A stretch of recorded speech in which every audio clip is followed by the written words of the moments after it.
Hi friends, welcome to our channel. Brahmamudi serial next ఎపిసోడ్లో ఏం జరగబోతోందో ఈ వీడియోలో చూసి తెలుసుకుందాం. రుద్రాణిని హెచ్చరించిన ఇందిరాదేవి అసలేం జరిగింది అని తెలుసుకోవడానికి ఈ వీడియోని స్కిప్ చేయకుండా ఎండ్ వరకు చూసేయండి. ప్రకాశం ధాన్యలక్ష్మిని నువ్వు ఆ మందరతో స్నేహం చేయడం ఆపై, అప్పుడు కానీ నువ్వు బాగుపడవు అని అంటూ ఉంటాడు.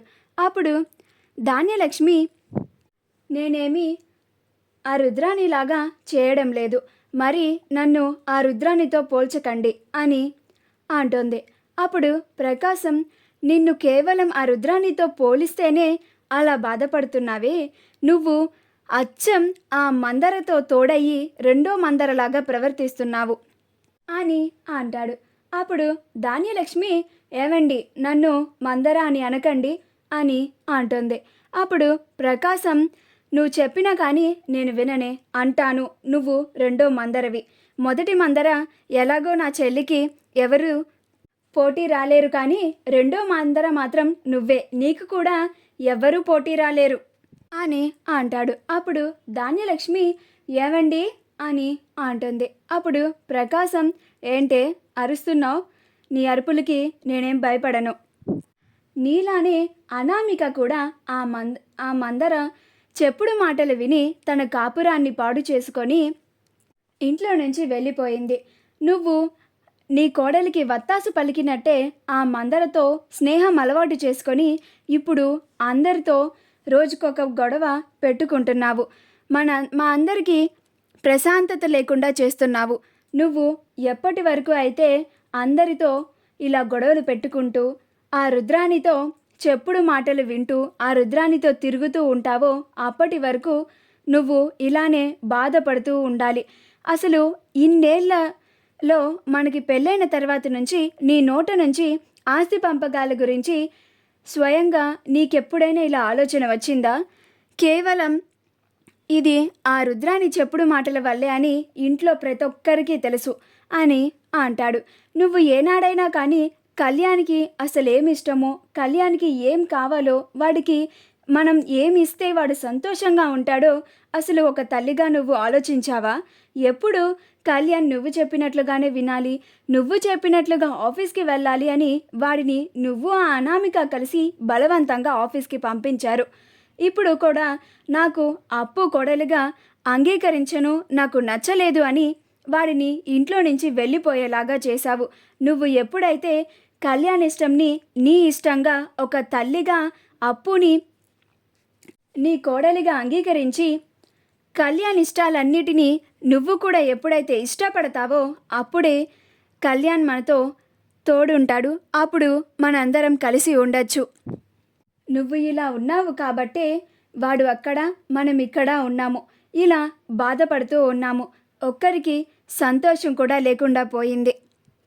అయినా నేను ఇవన్నీ నీకు చెప్తున్నాను చూడు, నీకు చెప్పినా ఆ గోడకి చెప్పినా ఒకటే. నువ్వు అసలు మారు, నీ బతికి ఇంతే అని అక్కడ నుంచి వెళ్ళిపోతాడు. రుద్రాణి తన గదిలో సాంగ్స్ పెట్టుకొని డ్యాన్స్ వేస్తూ ఉంటుంది. అప్పుడే రాహుల్ రుద్రాణి దగ్గరికి వచ్చి, ఏంటి మామ్, ఇంత హ్యాపీగా ఉన్నావు, ఇంత బాగా డ్యాన్స్ వేస్తున్నావేంటి అని అంటాడు. అప్పుడు రుద్రాణి, రా రాహుల్, నువ్వు కూడా నాతో జాయిన్ అవ్వు అని ఇద్దరూ కలిసి డ్యాన్సులు వేస్తూ ఉంటారు. అప్పుడు రాహుల్, ఏంటి మమ్మీ ఇంత హ్యాపీగా ఉన్నావు, దానికి కారణం ఏంటో నాకు చెప్పు, నేను కూడా బాగా హ్యాపీగా ఫీల్ అవుతాను అని అంటాడు. అప్పుడు రుద్రాణి, ఇంకేముందిరా, రాజ్ ఇంకా ఆఫీస్కి వెళ్ళడు, ఇంకా ఆఫీస్ బాధ్యతలన్నీ నువ్వే చూసుకోవాలి కదా, ఇదే మనకి మంచి అవకాశం, మనకి చేతికి అందినంత డబ్బుని మనం దోచుకోవాలి. నిన్ను ఈ మహా సామ్రాజ్యానికి రాజును చేసే ఒక మంచి అవకాశం దొరికింది నాకు, ఇంతకన్నా హ్యాపీయెస్ట్ మూమెంట్ మనకేముంటుంది అని హ్యాపీగా డ్యాన్స్ వేస్తూ ఉంటుంది.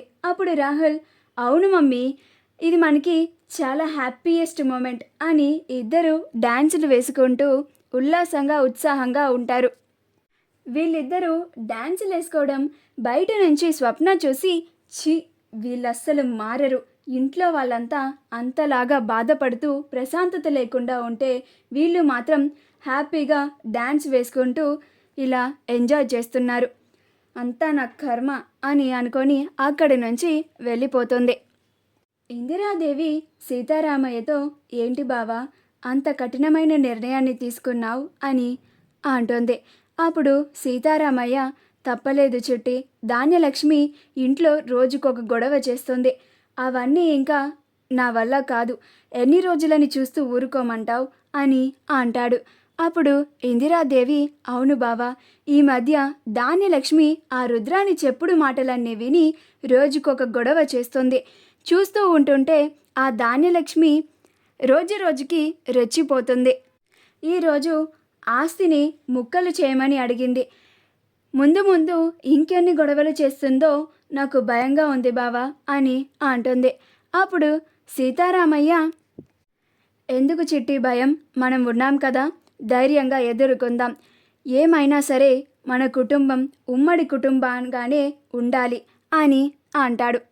అప్పుడు ఇందిరాదేవి, అవును బావా, నేను వెళ్ళి ఆ రుద్రానికి కాస్త గడ్డి పెట్టి వస్తాను అని అక్కడి నుంచి వచ్చేస్తుంది. రుద్రాణిని పిలుస్తుంది. అప్పుడు రుద్రాణి ఇందిరాదేవికి దగ్గరికి వచ్చి, ఏంటమ్మా పిలిచావు అని ఏం తెలియనట్టు అమాయకంగా అంటుంది. అప్పుడు ఇందిరాదేవి, చేసిందంతా చేసి ఏం తెలియనట్టు అమాయకంగా ఇలా ఎలా మాట్లాడగలుగుతున్నావు రుద్రాణి అని అంటుంది. అప్పుడు రుద్రాణి, నేనేం చేశానమ్మా, నన్ను ఇలా అంటున్నావు అని అంటుంది. అప్పుడు ఇందిరాదేవి, ఆ ధాన్యలక్ష్మి అలా ఆస్తి పంపకాలని అడగడానికి, ఇంట్లో అలా రోజుకొక గొడవ చేయడానికి వెనకాల నూరపోసింది నువ్వే అని నాకు బాగా తెలుసు. నువ్వు ఆ ధాన్యలక్ష్మికి ఇంకొకసారి అలా చెప్పుడు మాటలు చెప్పి ధాన్యలక్ష్మి బుర్రని మనసుని పాడు చేశావంటే మాత్రం నేను ఇంక నుంచి చూస్తూ ఊరుకోను. నీకు నీ కొడుక్కి తగిన బుద్ధి చెప్పాల్సి ఉంటుంది అని అంటుంది. అప్పుడు రుద్రాణి మూతి ముడుచుకొని అలానే ఇందిరాదేవిని చూస్తూ మనసులో తిట్టుకుంటూ ఉంటుంది. నన్నే తిడతావా, నీ కుటుంబం మొత్తాన్ని నాశనం చేస్తాను, నీ వారసులు ఈ ఇంట్లో నుంచి వెళ్ళిపోయేలాగా చేస్తాను, నీకు మనసుకి ప్రశాంతతే లేకుండా చేస్తాను అని అనుకుంటూ ఉంటుంది. అప్పుడు ఇందిరాదేవి, ఏంటి చూస్తున్నావు, నా కొడుకు కోడలని ఇలా నువ్వు మధ్యలో చిచ్చులు పెట్టి గొడవలు పడేలాగా చేస్తే మాత్రం నీకు ఈ ఇంట్లో ఉండే అర్హత ఉండదు. ఇంతవరకు కూతురుగా చూసుకుంటున్నాం కదా అని నువ్వెన్ని చేసినా కానీ ఊరుకున్నాను. ఇక నుంచి భరించేది లేదు, ఇంట్లో నుంచి గెంటేస్తాను రుద్రాణి అని అంటుంది. మా వీడియో కనుక మీకు నచ్చినట్లయితే లైక్ చేయండి, షేర్ చేయండి, మా ఛానల్ని సబ్స్క్రైబ్ చేసుకోండి, పక్కనే ఉన్న బెల్ ఐకాన్ని క్లిక్ చేయడం మాత్రం మర్చిపోకండి.